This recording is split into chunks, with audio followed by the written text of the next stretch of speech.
but unfortunately this Andrew scandal is not going away. There are reports around how Andrew Mountbatten Windsor, of course formerly known as Prince Andrew, is spending his final days at Royal Lodge, and he's said to be ranting to himself. Is that right, Andrew?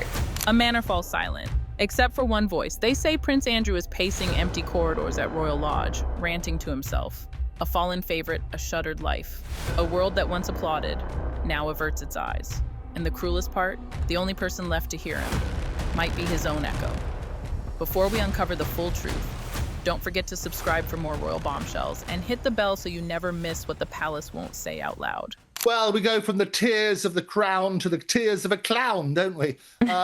Public perception is cold. People see a disgraced royal clinging to the last square of carpet in a 30-bedroom monument to a life that no longer exists. Royal Lodge, leafy, stately, private, was once a sanctuary. Now it feels like a stage set after the audience has gone home. The narrative is familiar.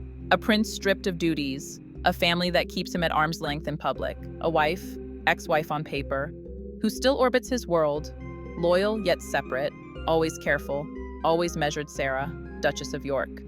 The only constant in a story crowded with disappearing friends and Cashmere's soft denials. But the whispers have shifted, from scandal to silence, from silence to something darker, agitation, isolation, and the sound of a man talking back to the walls. Meltdown in the Manor, they mutter. Is it melodrama or a portrait of private collapse? Tonight, we go inside the lodge, not physically, not illegally, but truthfully, through sources, patterns, timelines, and the odd detail that only makes sense when the lights are off and the doors closed, because there's public Andrew and then there's the Andrew he meets when no one else is looking. Picture this. A prince who once hosted weekend power brunches now counts footsteps between rooms. A grand house that required a full staff now runs on the minimum. Lights off in wings that don't need to be warm. Curtains drawn to discourage lenses. Deliveries signed at side entrances. The oversized furniture stays. The photographs stay. The ritual of breakfast on a tray stays. But the rhythm, gone. They say he paces. They say the words tumble out half-finished. They say the anger comes in waves, resentment at the press, at unfair treatment, at people who promised support and then vanished. It sounds theatrical until you remember the scale of the fall. An island of status shrunk to one house and a shrinking circle. Is he talking to himself or to a past version of himself he cannot bear to bury? And through it all, one presence endures. Sarah Ferguson, not shoulder to shoulder, not hand in hand, but near, eyes open, ears open, watching a man who refuses to admit the music has stopped, while still insisting he can hear it. Insiders say there's a refuge within the refuge, a small corner bar, a doghouse in name, a lifeboat in practice. Here, the Duchess has been known to linger soft lamps. Low voices, conversations that end later than they should. Staff are asked, politely, to stay an extra hour. One more tea, one more glass, one more round of how did it come to this? There are no press photos here, no official diary notes, just a woman who understands that silence can be more dangerous than scandal, and a man who needs something to hold on to that isn't the memory of applause. Loyalty is a strange currency. Sarah has it in surprising supply. She knows the lodge better than anyone. She knows when to talk and when to deflect. And she knows that the thing Andrew fears most is not punishment, it's exile. So the lights stay on a little longer, and the stories stretch further back, to the days when the phone never stopped, when doors opened before they were even knocked upon, when a title was a passport, not a border. Royal Lodge isn't a room, it's a strategy, a 30-bedroom argument for permanence, a lease signed in more confident times, down payments, peppercorn, rent, responsibility for upkeep. A deal that once sounded clever now reads like a chain. The house is his moat, so he fortifies it. Repairs proceed, lawns are trimmed. The exterior smiles, even if the interior frowns. But the numbers only tell part of the story. The rest is stubbornness. A belief that staying in place is the same as standing firm. The family understands optics. They understand the danger of a prince in a palace while claiming hardship. They understand photographs of empty pews and busy Christmas walks. Which is why the lodge matters so much, because losing it would be a headline, keeping it is a question mark. And inside, the talking continues. Rehearsed lines, imagined comebacks, the kind of monologues people give when there's no one left to argue with, except themselves. Then there are the papers, letters, emails, requests, some formal, some blunt, all of them reminders that the past is a creditor that never forgets a debt.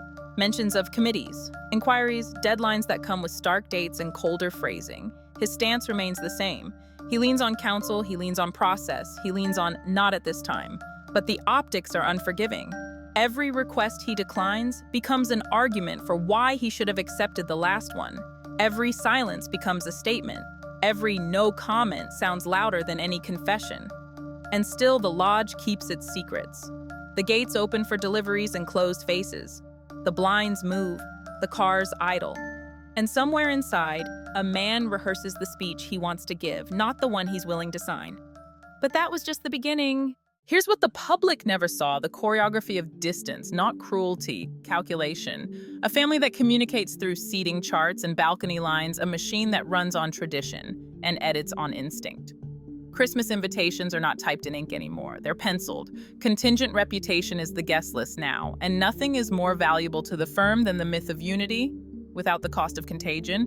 Winter is the hardest time at the lodge. Cold air, longer nights, a calendar full of events he will not attend, the Sandringham walk, the smiles for the cameras, the greetings to the crowd. Will he be there? The palace doesn't answer questions it doesn't have to. That is the rule. But absence has a way of showing up anyway. An empty flank, a space where a familiar figure used to stand. And the daughters, they carry a different burden. Beatrice and Eugenie grew up inside the system. They understand tides. They understand that family and institution do not always share a heartbeat. So they smile when called, they stay home when told, and they refuse, as best they can, to become the gap between their father and everyone else. Headlines love an echo. Meltdown in the Manor writes itself. Photographers wait for the car to move. Columnists guess which curtains are drawn and why. But the real story is slower and sadder. A prince who cannot step forward without stepping into the past. A duchess who understands that the surest way to survive a storm is to pick one room and stay in it, and a public that has learned to separate fairy tale from audit trail. The media will keep circling. They will count who dines together at Christmas. They will count who doesn't. But for Andrew, the arithmetic is different. It's one room, one window, one more conversation he didn't plan to have with himself. Royal scandals rarely end. They fade. They become folklore with footnotes. They become documentaries with dramatic music and polite disclaimers, but there is nothing cinematic about watching a man unravel in private. There is nothing glamorous about listening to someone argue with the ghosts of better days. And there is nothing more revealing than a house that is too large for the silence inside it. Sarah stays. Not always. Not forever, but often enough. She pours another drink for the room she calls safe. She tells one more story that ends before the scandal begins. She makes the night last 10 minutes longer than it should because sometimes that's all you can do. The lodge will stand, the lease will hold, the grass will be cut, and somewhere in those halls, Andrew will keep rehearsing the version of his life in which everything was a misunderstanding and time is still on his side. Maybe one day there will be a statement that changes the mood. Maybe one day there will be the kind of accountability that heals rather than hardens.